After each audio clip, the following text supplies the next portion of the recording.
Hello, Katden lovers and Katden followers. Abay, Christopher Min, idininay ang lahat ng kanyang mga aligasyon ni Daniel Padilla. So, narito po ang ngayon sa usapan natin to dahil finally ay talagang lumabas na po yung katotohanan kung saan napag-usapan kasi sa buong social media platform ang ilan sa mga sunod-sunod na pasabog ditong si Minay Christopher Min patungkol sa talking stage di umano ng Katniel kung saan ipinapakalat niya una, sinasabi niya na si Daniel Padilla ay parang sindikato na pakalat-kalat at paikot-ikot dun po sa subdivision kung saan nakatira itong si Miss Catherine, ang Casa Bernardo. So, dahil doon wala pa namang confirmation yon. So, isang malaking aligasyon or spekulasyon. Pangalawa, sinasabi niya na nag-uusap na raw ng palihim itong si Catherine at si Mr. Daniel Padilla.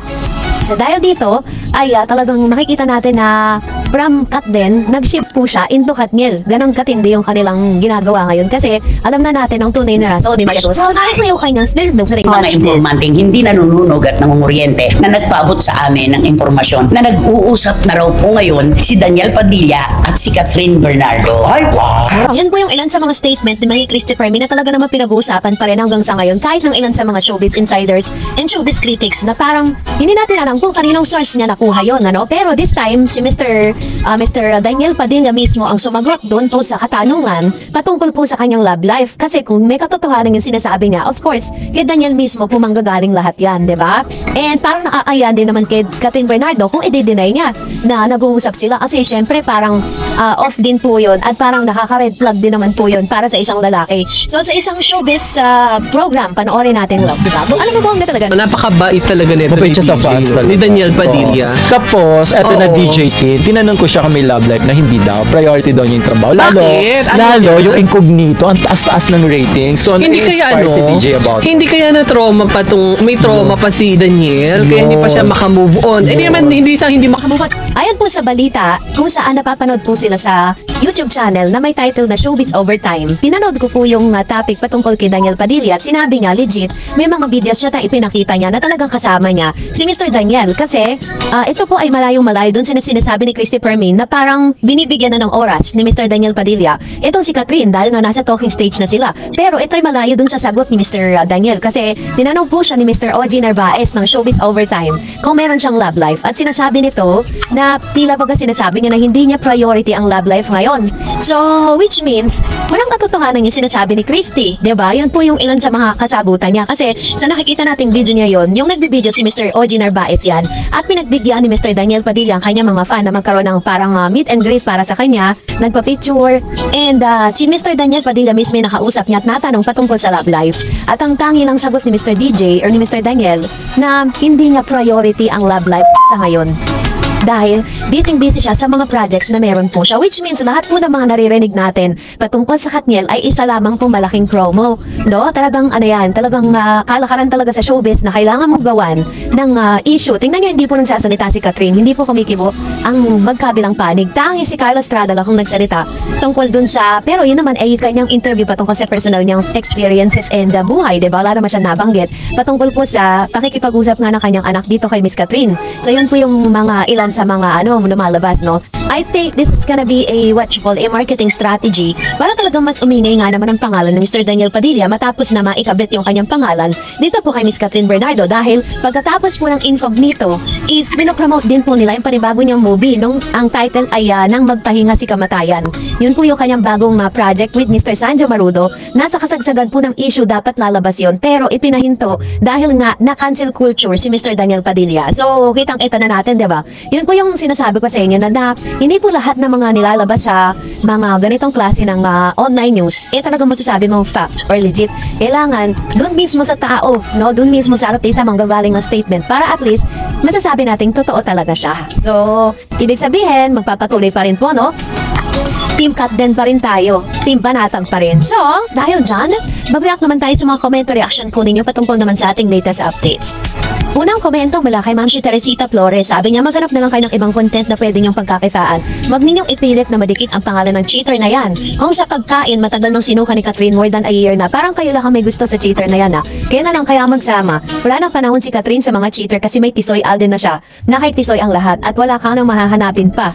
Yan. So, ito rin kanyang commenter sa loobin with regards to this kasi nga naman dami talagang nag-ship, no? Pero sabi ko nga sa inyo, at the end of the day, it's Catherine's call at siya po yung magde-decide for herself, no? Wala po tayong kinalaman dyan. At hindi po natin pwedeng panghimasukan kung ano man po yung magiging desisyon niya sa takdang panahon. Sabi pa niya, si Miss Tisoy ay loyal, very smart, professional, very humble, family-oriented, loving, caring, business-minded, God-fearing, very generous, at si Captain lang naman ang real girl ni Tisoy. Kaya kayong mga fake news peddlers, iwasan na ninyong paninira. Kaya kayong mga libel case dahil sa paninira ninyo sa inyong kapwa. Ayan, actually, di pa nga tapos yung kanyang kaso eh. Still ongoing pa rin siya. Sabi ni Miss Mags Gonzales, in fairness, mas magaling umarte si Anthony kaysa kay Daniel. At ang pinakabida dito si Incognito ay si Ian Veneracion kasi siya ang pinakaboss na nagbubuo ng grupo sa Big Star si Ian. Kaya nga, laging napipiling katambal ng mga sikat na babaeng artista dahil ni Bea Alonso na pinaka-superstar ng ABS-CBN. Ayun pa naman yung kanyang komento with regards to this. And ayun din po yung sabi ng ilan sa mga nakakapanood ng Incognito na parang nag-level or parang mas napapansin po nila yung acting prowess ni Mr. Anthony Jennings kesa po kay Mr. Daniel Padilla. And siguro po may kanya-kanya rin naman tayong parang assessment, 'di ba? May kanya-kanya tayong opinion kung paano na tayo nagagalingan sa isang artista, 'di ba? Sabi ni Renato Sai, with regards to Incognito, DJ doesn't own alone the credit of Incognito. Dahil lang si DJ ang bida nito. Nandiyan si Richard Gutierrez, Ian Veneracion, Baron Geisler, Anthony Jennings. Now, kung mataas ang rating ng Incognito sa Netflix, it's group effort yan. Baka nga pabigat pa si DJ eh. Baka buhat si DJ ni na Richard, Ian and Anthony. Meron pa nga nag-showbiz critics nagsabi mas mahusay si Anthony Jennings kumpara kay Daniel. Men hindi ko alam dahil hindi ako nanonood ng Incognito. Wala din akong take kung number 1 movie sa Netflix dahil antayin lang ang dumating na Feb 13. Pag lumabas ng HLA, tiyak ako lampaso to the max yung Incognito. Which is true, diba? Kasi ang dami pa rin pong nag-aabang, no? Dito po sa Hello Love. Again kasi, sa sinihan kasi, nung na-experience natin manood, parang isang beses lang siya pwedeng panoorin, hindi mo na siya pwedeng ulitin. No, ganun kasi yung ngayon. Hindi katulad dati, pwede mong ulit-ulitan ng ilang beses. Sabi ni mismo na May Bantawi, hindi yung babalikan na kasi DJ kasi pag binalikan niya, wala siyang isang salita. At isa pa, kung babalikan ni si DJ, hindi na yung pagmamahal katangahan na yun. At kumuha ulit siya ng ipupok niya sa ulo niya. May nangyari sa kanya nung buti nga nakawala na siya, saka babalikan pa, basta ako captain pa rin. Kaya, ang labo kasi ng mga yung medyo. But anyways, maraming salamat Ma'am Shimonay ni Bantawi sa inyo pong komento. And Miss Agnes, walang matinong ina, nagugustuhin pa ulit-ulit na sakta ng anak, pero sikat pa din ang masusunod dahil puso niya yun. Eh yung nagtatago yung dalawa, may magagawa ba si Mrs. Bernardo? Happiness pa din ang anak nila, ang unahin nila, time heal all wounds. Ayan, tama naman, diba? And, alam niyo po, kapag po kasi may mga ganito, syempre po, ang mga magulang at kapamilya ni Miss Catherine nakaalo pa rin, nakagabay pa rin niya kahit sabihin na natin na nasa tamang edad na si Kat. And of course, sabi ni Miss John Bon De Vida, sakit ng kalingkingan, dama ng buong katawan. Yung nasaktan si Kat, nasaktan lahat ng nagmamahal sa kanya. Babalikan mo pa ba? Masaktan muli at masaktan uli mga magulang mo. Ayan. So, ibig sabihin pala, in any case, na mag-decide si Miss Catherine, kailangan i-consider niya rin yung feelings ng kanyang family. Sabi ni Miss Coco Channel, you know the reason why most of speculate is because we knew that they are already married because they are husband and wife. They're legitimately married, okay? The fact that they choose hide their marriage from the eyes of the world, that's are aware, are happy to speculate even when others people who have not witnessed it or don't believe us, we are still confident about them, okay? So, may pagka-marriage yung sinasabi ni Ma'am. Just take a note, Ma'am Min. Her words are the license to believe. Take care, Dar is happy, and continue to inspire the Captain fans. Alden fans are the heart and soul mates of Tisoy. Thank you Ma'am Shikoka Channel sa inyo pong komento at salamat din po palagi po ninyong pagpili dito po sa ating channel. Miss Edmundo Oliga, Mr. Edmundo, ay nako, kung anak ko si Kat, never ko nang padadamahin kay Summer yan dahil sobrang sakit na ginawa kay Kat. Talagang si Alden na kay Kat. Kaya huwag kayo maniwala sa mga chika niya, basta Kat din lang tayo. And sabi ni Miss Leia Quiroz, hello Ma'am Dars, napanood ko vlog ni KJ Avelino, may alam siya tungkol sa Kat din.